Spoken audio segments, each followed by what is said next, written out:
กับทริปสั้นๆ 5 วันของ Cross Cutting ในกรุงปักกิ่งเมืองหลวงของสาธารณรัฐประชาชนจีนเมืองที่เป็นดั่งศูนย์กลางทางการเมืองเศรษฐกิจและศิลปวัฒนธรรมของชนชาติจีนพวกเราได้เดินทางและสัมผัสถึงเรื่องราวประวัติศาสตร์ที่เป็นไปของมหานครแห่งนี้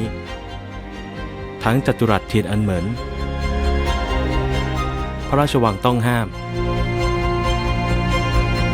พระราชวังฤดูร้อนหลังเดิม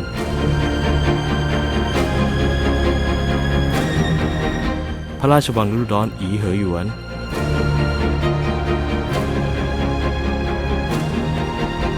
สนามกีฬาแห่งชาติปักกิ่งรวมไปถึงการออกนอกตัวเมืองไปเยือนกำแพงเมืองจีนด่านซือหม่าไท่และหมู่บ้านโบราณกู่เป๋ยโขใน EP นี้พวกเราจะพาทุกคนไปปิดทริปการเดินทางในปักกิ่งด้วยกัน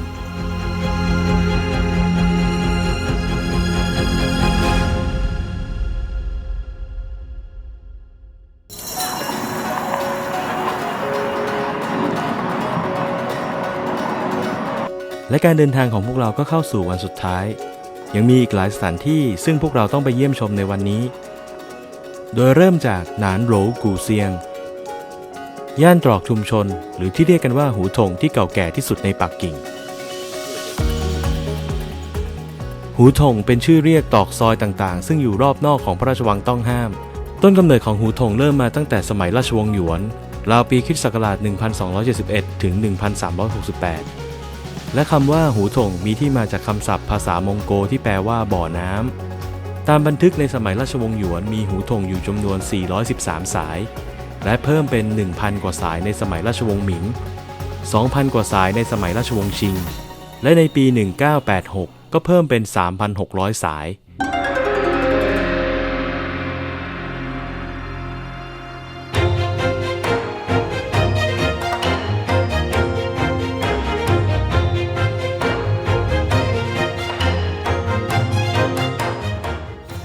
สามารถกล่าวได้ว่าพระราชวังต้องห้ามเป็นสัญลักษณ์ของราชวงศ์ส่วนหูถงก็เป็นตัวแทนของวิถีชีวิตของสามัญชนในกรุงปักกิ่งนั่นเอง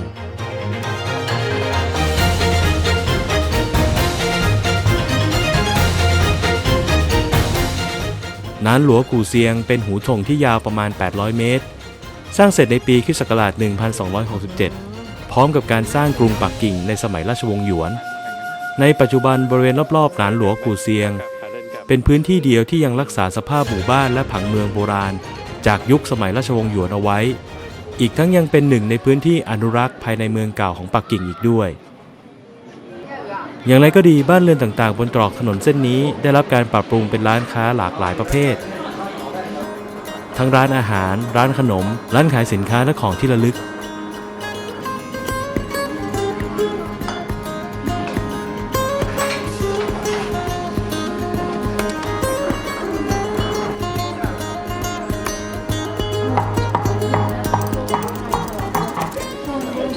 ก็นับว่าเป็นสถานที่ที่เหมาะกับการพักผ่อนช้อปปิ้งหาของอร่อยๆกินและเพลิดเพลินกับสถาปัตยกรรมโบราณถ้าใครได้มาถึงปักกิ่งแล้วต้องจัดหนานโหลกู่เซียงไว้ในโปรแกรมท่องเที่ยวเลยนะครับ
จากหนานหลัวกูเซียงพวกเราเดินชมวิถีชีวิตในปักกิ่งเรื่อยไปจนถึงอุทยานเป๋ยไห่นับแต่อดีตราว 1,000 ปีก่อนเป๋ยไห่คืออุทยานหลวงของราชวงศ์ประกอบไปด้วยสวนและสิ่งก่อสร้างสำคัญทั้งพระตำหนักและวัดเป๋ยแปลว่าเหนือไห่แปลว่าทะเลหรือมหาสมุทรเป๋ยไห่จึงแปลตามตัวว่าทะเลที่อยู่ทิศเหนืออุทยานเป๋ยไห่มีพื้นที่ราว 63 เฮกเตอร์ถูกสร้างสรรค์ให้มีวิวทิวทัศน์รวมทั้งสถาปัตยกรรมให้เหมือนเมืองทางตอนใต้ของจีนทั้งเมืองหางโจวหยางโจวและซูโจวจึงนับเป็นสวนที่สวยงามและน่าชมอย่างยิ่งในปีคริสต์ศักราช 1925 อุทยานหลวงแห่งนี้ก็ได้กลายเป็นสวนสาธารณะสำหรับชาวจีนทุกคนและเมื่อได้มาเยือนนะครับพวกเราก็ได้พบเห็นผู้คนออกมาทำกิจกรรมหลากหลายทั้งการเต้นรำแบบพื้นเมืองของมุสลิมชาวฮุย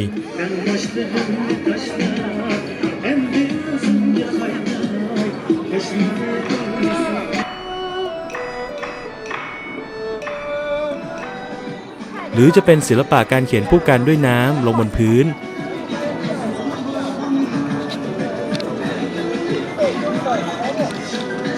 ซึ่งปรากฏในต้นทศวรรษ 90 ที่สวนสาธารณะในปักกิ่งและต่อมาก็แพร่หลายไปยังเมืองใหญ่ต่างๆของจีน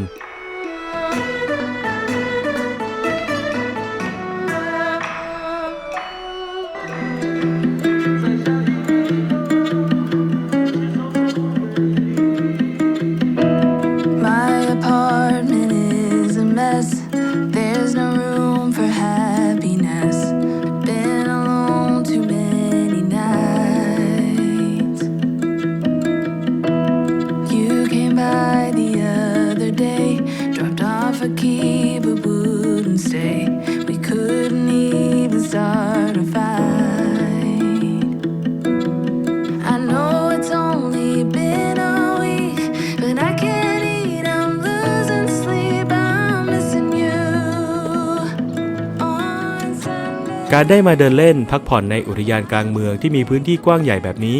รู้สึกสบายใจและก็ผ่อนคลายมากๆเลยครับถึงตอนนี้พวกเราอยากไปต่อที่ตลาดขายของเก่าพันเจียหยวนซึ่งอยู่ห่างออกไปพอสมควรครับแต่ว่าวันนี้ยังพอมีเวลาให้พวกเราแวะไปดูได้สักหน่อยนะฮะ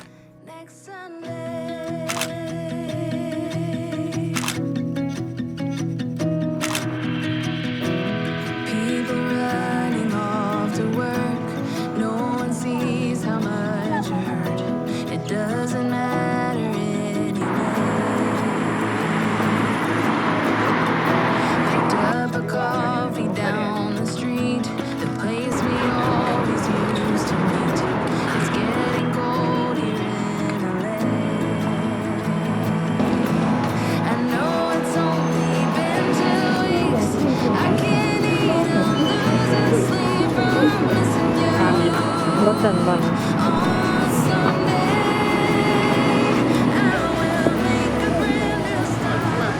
ตลาดพันเจียหยวนเป็นตลาดขายของเก่าที่มีผู้ขายอยู่ประมาณ 3,000 เจ้าซึ่งพวกเขาจะตระเวนไปตามเมืองต่างๆเพื่อค้นหาของเก่ามรดกตกทอดของครอบครัวและสิ่งของที่น่าสนใจต่างๆเช่นรูปแกะสลักแจกันลายคามเฟอร์นิเจอร์สไตล์ของราชวงศ์ชิงรวมทั้งภาพถ่ายแนววินเทจใครที่สนใจของแนวแอนทิคนะครับก็อย่าลืมแวะมาที่ตลาดพันเจียหยวนนะครับ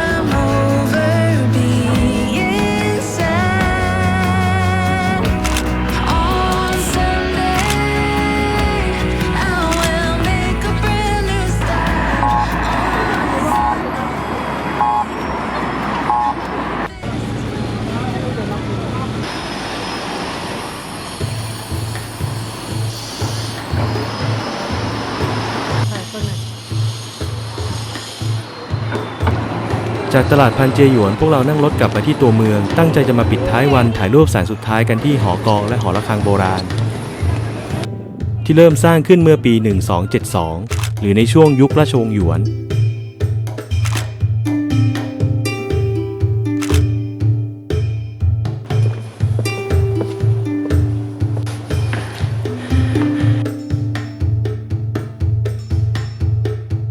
หอระฆังตั้งอยู่ทางเหนือหอกองตั้งอยู่ทางใต้ทำหน้าที่เป็นศูนย์กลางในการบอกเวลามาตั้งแต่ยุคราชวงศ์หยวนจนถึงยุคราชวงศ์ชิง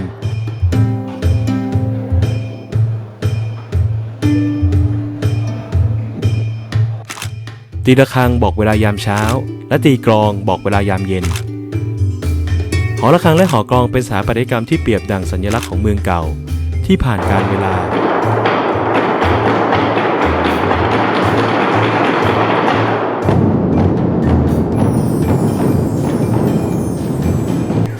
มีการพังเสียหายจากเพลิงไหม้จนต้องสร้างบูรณะต่อเติมใหม่ถึง2 ครั้งในยุคราชวงศ์หมิงและราชวงศ์ชิงโดยระเบียงที่อยู่บนหอระฆังและหอกลองนั้นสามารถมองเห็นวิวมุมสูงแบบพาโนรามาของปักกิ่งดาวน์ทาวน์ได้รอบทิศเลยครับ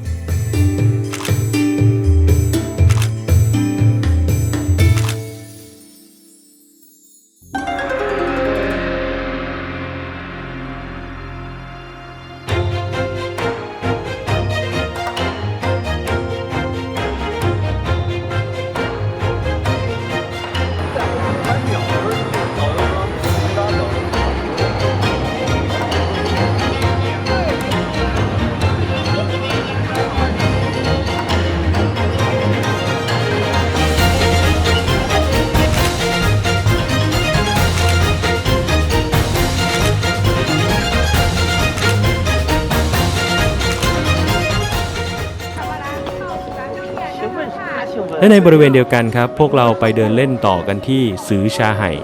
หรือบริเวณทะเลสาบโหไห่ซึ่งเป็นทะเลสาบธรรมชาติใจกลางกรุงปักกิ่งโดยมีคำกล่าวว่ามีทะเลสาบซือชาไห่ก่อนจะมีกรุงปักกิ่งและนั่นก็หมายถึงประวัติศาสตร์อันยาวนานของบริเวณพื้นที่แห่งนี้ครับ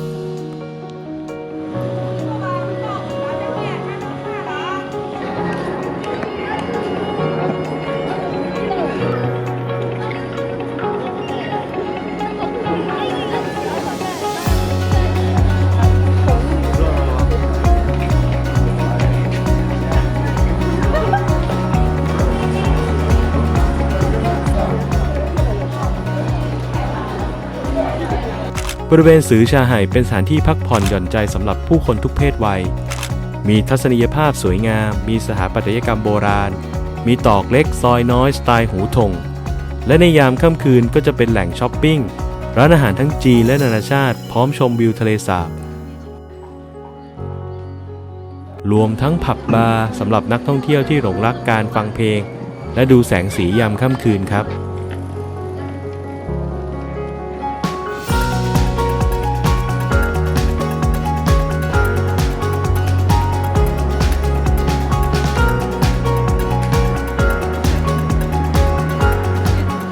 สำหรับส่วนตัวแล้วถ้ามาถึงปักกิ่งอาหารที่ผมจะพลาดไม่ได้เลยก็คือการได้ลิ้มลองรสชาติของเป็ดปักกิ่งครับก็มื้อนี้อร่อยสมใจอยากไปเลยฮะ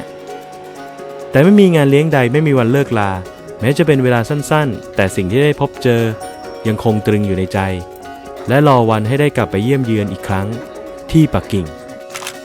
The Cross Cutting